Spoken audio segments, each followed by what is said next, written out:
오케스트라를 연주하는 지휘자에게 한 사람이 다가와 물었습니다. 선생님, 저 많은 악기들 가운데 가장 다루기 힘든 악기가 무엇입니까? 여러분, 오케스트라에 수많은 악기들이 있는데 그 악기들 가운데 가장 다루기 힘든 악기가 무엇일까요? 어떤 분들은 아마 무거운 악기라고 생각할 수도 있고, 때로는 부는 악기, 관현 악기, 여러 가지 악기들을 생각해 볼 수 있죠. 이런저런 대답을 할 수 있는데요. 그 지휘자가 이렇게 대답했다고 합니다. 수많은 악기 가운데 가장 힘들고 가장 다루기 어려운 악기는 제2 바이올린입니다. 두 번째 바이올린입니다. 라고 대답하죠. 오케스트라에 수많은 바이올린이 있는데요. 이 첫 번째 바이올린, 가장 탁월한 사람이 연주하는 악기의 모습이고, 그 다음이 두 번째 혹은 세 번째 이렇게 그룹을 나눠서 연주하게 되죠. 그런데 지휘자는 두 번째 바이올린이 참 어렵습니다. 라고 대답했다고 합니다. 계속해서 말하기를 첫 번째 제1 바이올린 연주자는 얼마든지 찾을 수 있습니다. 또 그렇게 연주하기를 소망합니다.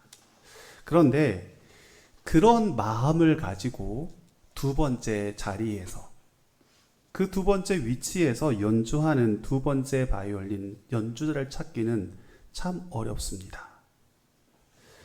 제가 그의 이야기를 묵상하면서 우리의 삶도 다르지 않다는 것을 다시 한번 생각해 보게 됩니다. 이 땅에 살아가는 많은 사람들, 저와 여러분 예외 없이 우린 누구나 다른 사람들에게 인정받기를 원합니다. 드러내고 이야기하지 않을 뿐이지 다른 사람에게 박수와 환호를 받고 싶은 마음이 우리들에게는 있습니다. 하지만 만약 오케스트라에 이 가장 연주를 잘한다라고 여겨지는 제1 바이올린 연주자만이 그 자리를 지키고 있다면 아름다운 곡을 연주할 수 있을까요? 때로는 무대 뒤편, 이 사람들이 쳐다보지도 않고 관심도 없는 제2, 제3 혹은 더 많은 자리, 좀처럼 보이지 않는 그 자리에서 묵묵하게 이 자신의 악기를 연주하는 사람, 그래서 뛰어난 사람이 연주하는 그 선율에 나의 악기의 화음을 올릴 수 있는 사람, 그러한 사람들이 그 자리에 있어야만이 아름다운 연주가 이루어질 수 있는 것은 아닙니까? 교회의 모습도 다르지 않습니다. 물론 교회는 탁월하게 앞장서 인도해 나가는 분들도 필요하죠. 그러나 교회가 평안하고 든든하게 서 나갈 수 있는 비결 가운데 하나는 사실 보이지 않는 곳에서 끊임없이 수고하며 헌신하는 분들이 있기 때문입니다. 드러나지 않지만 보이지 않는 곳에서 눈물로 기도하는 분들도 있고, 남들이 알아주지 않지만 전도지를 품고 복음을 전하는 분들이 계시기 때문에, 그러한 섬김과 헌신의 분들이 있기 때문에 교회는 아름다운 연주를 할 수 있는 것이고 평안하고 든든하게 세워져 가게 되는 것이죠. 그러한 의미에서 본다면 하나님께서는 오늘 우리에게 바로 그러한 사람들을 찾고 계심을 깨달을 수 있습니다. 오늘 본문의 말씀은 하나님께서 예레미야 선지자를 부르신 장면을 기록하고 있습니다. 예레미야 선지자는 구약의 요시야 왕으로부터 해서 마지막 왕이었던 시드기야 왕에 이르기까지 무려 40년가량을 선지자로 활동하였던 사람이었습니다. 그 이름의 뜻은 여호와께서 세우신다라는 뜻으로 담고 있었는데, 여호와께서 세우신다라는 그 자신의 이름과 달리 예레미야가 살아갔던 삶의 모습은 하나님께서 세우신 모습이 아니라 오히려 하나님께서 무너뜨리는, 심판하시는 그러한 삶의 현장이었습니다. 즉 예레미야 선지자가 활동하였던 그 시대는 하나님 앞에 이스라엘 백성들이 큰 죄를 범하면서 계속해서 반복하며 살아갔고, 그러한 모습으로 인하여 하나님께서는 결국 유다의 백성들을 몰락시키고 심판하시고 진노하게 되시죠. 이 사실을 선지자는 백성들에게 전해야만 했습니다. 그리고 그 부르심을 위해 오늘 예레미야 선지자를 세우셨습니다. 특별히 예레미야 선지자가 부름받았던 장면을 우리가 주목해 볼 수 있는데요. 본문 4절의 말씀에 보시면 여호와의 말씀이 내게 임하니라 라고 기록합니다. 하나님의 그 말씀이 선지자 예레미야에게 임하였습니다. 다른 사람이 이야기한 것이 아니라 하나님께서 직접 예레미야에게 찾아오시고 마치 그의 마음속에 귓가에 들려두시지 하나님의 음성, 그 음성을 그에게 들려주셨다라는 것이죠. 어디 그것뿐입니까? 5절 말씀에 보면 하나님께서 이렇게 말씀하십니다. 내가 너를 모태에 짓기 전에 너를 알았고 내가 배에서 나오기 전에 너를 성별하였고 너를 여러 나라의 선자로 세웠노라.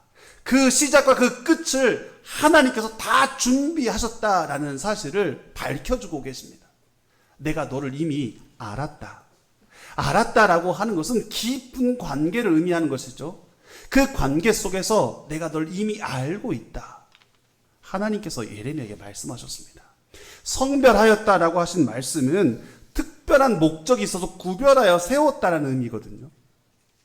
선지자에게 말씀하시죠. 내가 너를 성별하였다. 그리고 여러 많은 나라와 왕국의 선지자로 세웠노라라고 말씀하셨습니다.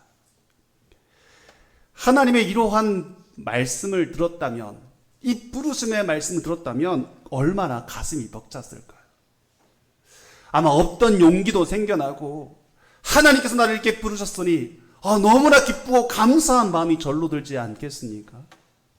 생각해 보니까 제게도 이런 간절한 기도의 제목이 있었던 때가 있었습니다. 신학교에 부르심을 받고 이제 입학하게 되는데요. 그때 제 기도 제목이 하나님, 아니 저에게도 좀 하나님의 음성을 듣고 분명하게 이 사인을 주셔야 되지 않겠습니까? 그래야 제가 좀 자신 있게 용기 있게 나갈 수 있지 않겠습니까? 라는 그러한 기도에 애타는 제목이 있었습니다. 오늘 여러분들에도 그러한 마음 있지 않습니까? 믿음 생활하고 신앙생활하고 있는데 아니 남들은 하나님 앞에 열심히 기도 응답 받고 살아가는데 도대체 나는 그런 신비한 경험도 없고 그래서 마음속에 고백하기를 하나님 제게도 좀 말씀해 주십시오. 내가 너를 사랑한다. 내가 너와 함께 하겠다. 뭐 이러한 하나님의 음성을 제게 들려주시면 저도 더 열심히 신앙생활 하겠습니다. 뭐 이러한 마음이 우리 가운데 있지 않습니까? 그런데 이러한 영적 목마름과 갈등이 우리에게 채워진다 한들 우리가 온전히 하나님을 믿고 따라갈 수 있을까요? 성경을 보게 되면 하나님의 분명한 부르심 앞에 오히려 거부하였던 많은 믿음의 사람들을 보게 됩니다.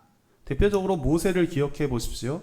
하나님께서 내가 너를 선택하여서 이스라엘 백성들을 출애굽할 지도자 세웠다. 내가 너를 불렀다라고 말씀하셨을 때 모세는 아니요, 저는 부족합니다. 저는 감당할 수 없습니다. 라고 대답하죠. 여러 차례 변명하면서 하나님의 부르심을 거절하였습니다. 위대한 사사라고 말하는 기드온 역시 하나님께서 그를 부르셨지만 하나님 믿을 수 없습니다. 정말로 저를 부르셨다면 확실한 증거를 제게 보여주십시오 라고 요구하기까지 하죠. 하나님의 분명한 부르심이 있었던 요나 선지자는 하나님의 부르심을 거절해서 다른 곳으로 떠나게 되는 그러한 선택을 하게 됩니다. 심지어 예수님의 시대에 예수님을 마주하면서 예수님의 음성을 듣고 예수님의 그 기적을 눈앞에 보았던 수많은 사람들도 예수님을 버리고 떠나갔고 예수님을 따르지 않았던, 예수님의 응답하지 않았던 모습들을 우리는 기억할 수 있습니다. 오늘 본문 예레미야도 다르지 않습니다. 하나님께서 그에게 직접 말씀하셨습니다. 사람들의 이야기를 건네드는 것이 아니라 그의 귓가의 마음속에 잠잠하게 내가 너를 구별하여 선택하였다. 내가 너를 성별하였다. 내가 너를 여러 나라의 선자로 세우겠노라라고 하나님의 그 음성을 선지자는 들었음에도 불구하고 그 응답하지 않고 거부하게 되죠. 너무나 부족하다라고 그는 생각하였습니다. 한마디로 열등감에 빠져 있었던 것이죠. 그 부르심 앞에 본문의 에레미야는 이렇게 대답합니다. 6절 말씀인데요. 내가 이르되 슬프도소이다. 주 여호와여 보소서. 나는 아이라 말할 줄을 알지 못하나이다. 하나님의 분명한 확신 있는 부르심이 있었지만 예레미야는 지금 그 부르심 앞에 나는 아이입니다. 그래서 말할 줄을 알지 못합니다라고 대답하였던 것입니다. 학자들은 예레미야가 부르심을 받았을 때 그의 나이가 10대 후반 혹은 20대 초반이었다라고 추정합니다. 그 나이를 고려해 본다면 어느 정도 또 이해가 되는 부분이기도 하죠. 하나님께서 유다의 백성들을 향하여 번성하고 축복하리라는 그런 말씀을 증거하고 선포하라는 말씀이 아니라, 사명이 아니라 그 나라가 곧 멸망하게 되었다. 그리고 너희들은 포로로 사로잡혀갈 것이다 라는 그러한 심판과 멸망의 메시지를 선자로 하여금 선포하라고 말씀하셨습니다. 그 선포의 대상이 친한 친구, 가족 이런 동년배 사람이 아니라 선자가 선포해야 될 대상들이 바로 사회적으로 종교적으로 권위를 가진 사람들이었습니다. 그 시대의 지도자들 혹은 또 제사장들, 고위 관료자들, 수많은 백성들에 이르기까지 그 많은 사람들 앞에서 10대 후반의 젊은 선지자가 하나님의 심판의 말씀을 전하려고 하니 얼마나 두렵겠습니까? 얼마나 염려되고 걱정되었겠습니까? 그래서 그는 고백한 것입니다. 슬프도소이다. 주님, 저는 두렵습니다. 감당할 자신이 없습니다. 저는 아이입니다. 어떻게 말해야 될지 알지 못하겠습니다. 라고 대답했던 것이죠. 여기까지 보면 충분히 하나님의 부르심 앞에 예레미야의 반응을 이해할 수 있습니다. 공감한 마음도 들기도 합니다. 그런데 중요한 사실은 예레미야는 정말로 큰 한 가지 사실을 잊고 있었습니다. 그것은 바로 하나님의 그 부르심 앞에 여전히 그는 자신만의 모습을 바라보고 있었다는 사실이죠. 하나님께서 그를 부르셨지만 그 부르심에 응답하며 바라보기보다는 여전히 그의 시선, 그의 마음은 자신만을 바라보고 있었습니다. 그리고 평가하고 판단하죠. 나는 부족하다. 나는 연약하다. 나는 아이다. 그래서 말할 수 없다라는 그런 두려움과 염려와 걱정의 마음이 그의 마음을 붙들고 있었던 것입니다. 자신은 여전히 아이라고 생각했습니다.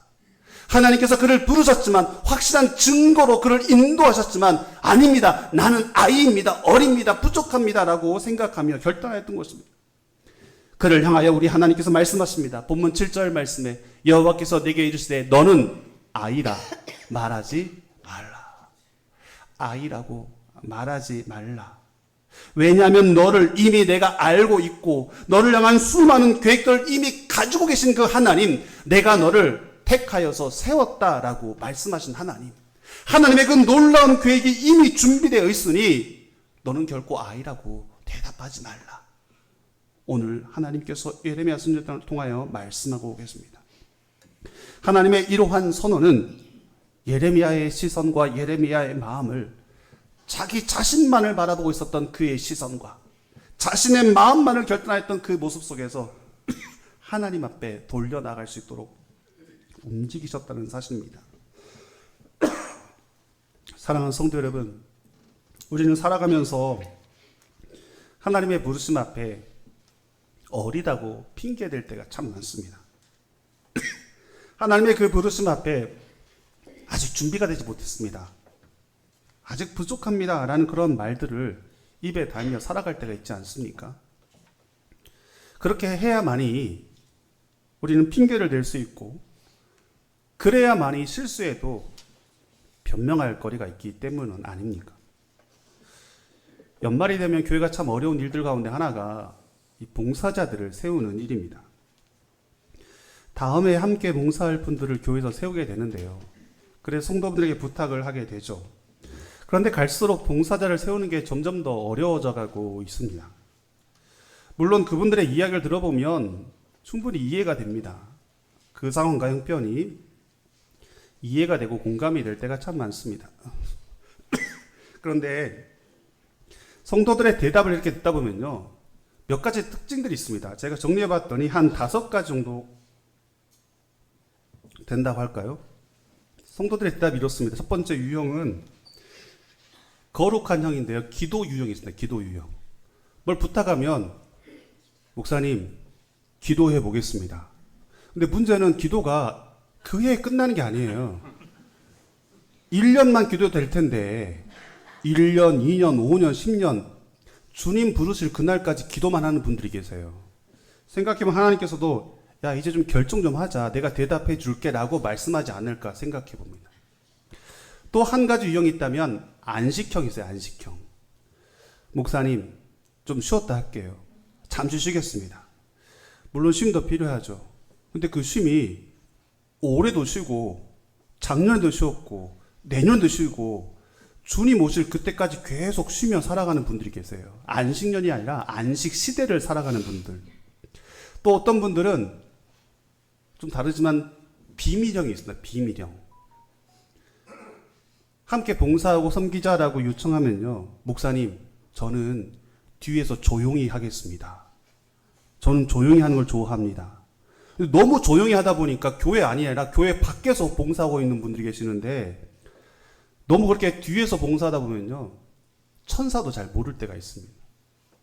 또 어떤 분들은 양보형이 있어요. 함께 봉사하고 섬기자라고 말하면 그렇게 귀한 기회를 어찌 제가 감당하겠습니까? 제가 양보하겠습니다. 겸손해 보이는 듯 보이지만 사실 양보라기보다는 포기하는 형에 가깝죠. 어떤 분들은 텐트형도 있습니다. 텐트형. 뭔가 부탁하면 목사님 제가 여기에 뿌리를 박았으니 저는 이 자리만을 고집하고 지키겠습니다. 아주 그냥 천막을 치듯이 살아가는 분들이 계시죠. 물론 다 형편과 이유들이 있습니다. 공감이 되죠. 그러나 우리에게 맡겨주신 일들을 감당할 때마다 우리는 날마다 다음에 하겠습니다. 아직은 부족합니다. 그 대답의 끝에는 아직 저는 어린아이와 같습니다. 이러한 대답 속에 우리가 반응하고 있지는 않습니까? 하나님께서 우리에게 맡겨주신 젊음과 건강, 시간과 재능은 여러분 쌓아두라고 주신 것이 아닙니다. 주의 나라와 영광을 위해서 때가 되면 함께 사용하라고 베푸신 귀한 자원인 것이죠. 그 때가 먼 훗날이 아니라 어쩌면 지금 이 순간, 오늘 바로 이 순간이 하나님의 부르신 때라는 것입니다. 그래서 우리가 한 걸음 한 걸음 내디딜 때마다 하나님께서는 책임져 주시고 우리가 순종하며 나아갈 때마다 하나님은 우리를 통하여 그 놀라운 일을 행하실 줄 믿습니다. 기억하십시오. 하나님은 우리의 완벽함을 요구하지 않으십니다. 그러나 하나님은 우리의 핑계를 원하지도 아니하십니다. 하나님께서 우리를 부르실 때에 저는 아이입니다. 이렇게 숨어버렸던 예레미야처럼 우리가 멈추지 않고 오늘도 그 부르심 앞에 담대히 순종하며 나아가는 저와 여러분 되기를 주님의 이름으로 축복드립니다. 여러분 그렇게 순종하며 나아갈 때요, 하나님께서 홀로 버려두지 아니하십니다. 예레미야가 아이라고 고백하였습니다. 말할 수 없다라고 고백하죠. 그런데 하나님의 그 부르심 앞에 나아가는 그에게 하나님께서 그냥 홀로 걸어가지 않고 하나님의 놀라운 이 은혜를 베풀어 주시는데요. 오늘 본문에 보면 두 가지 하나님의 약속의 말씀을 허락하셨습니다. 그 첫 번째가 본문 8절의 말씀입니다. 너는 그들 때문에 두려워하지 말라. 내가 너와 함께하여 너를 구원하리라. 나 여호와의 말이니라. 여러분 이 말씀 가운데 어떤 부분이 여러분의 마음에 다가오십니까? 두려워하지 말라. 아이라고 생각하여서 부족하다고 생각해서 두려워하지 말라. 걱정하지 말라. 염려하지 말라. 왜냐하면 두려움과 걱정과 염려는 혼자 남아 있다라고 생각하기 때문에 생겨나는 것입니다. 내가 모든 것을 다 감당해야 된다라고 생각하기 때문에 나타나는 모습이죠. 그런데 하나님께서 그렇지 않다. 내가 너와 함께하여 너를 구원하리라. 사랑하는 성도 여러분, 얼마든지 주어진 상황과 형편 속에서 나는 정말 아이와 같습니다. 부족합니다. 연약합니다. 그래서 할 수 없습니다. 라고 대답할지 모르겠습니다. 그러나 하나님께서 예레미야의 그 부족함을 채워주셨습니다. 내가 너와 함께하겠다. 내가 너의 그 필요를 채워주겠다. 내가 너와 함께 동행함으로 그 모든 것들을 감당하며 구원해 주시겠다라고 약속해 주셨습니다. 예레미야의 능력이 아니라 자신의 능력과 힘을 의지하는 것이 아니라 하나님의 능력을 의지하면서 하나님께서 그 부족함을 채우시겠다고 약속하셨습니다. 이 약속은 단순히 예레미야에게만 해당되는 것이 아니라 오늘 저와 여러분에게 주신 하나님의 약속인 줄 믿습니다. 예수님께서 부활 승천하실 때 지켜보는 모든 이들에게 마지막 당부하신 말씀을 기억하십니까? 마태복음 28장 20절 말씀인데요. 그 내용 가운데 이렇게 말씀하시죠. 내가 세상 끝날까지 너희와 항상 함께 있으리라. 사랑하는 성도 여러분, 우리 주님이 지금 이 순간도 나와 함께하고 계십니다. 내가 연약하고 부족하고 힘이 없을 때도 여전히 우리 주님 나와 함께 하십니다. 그 함께 하신 주님께서 나를 통하여 일하시겠다고 말씀하시는데 왜 우리는 계속해서 핑계대면서 어리다고 말하고 대답하는 것입니까? 민수기 13장에 보면 이스라엘 백성들이 가나안 땅을 정탐하게 되죠.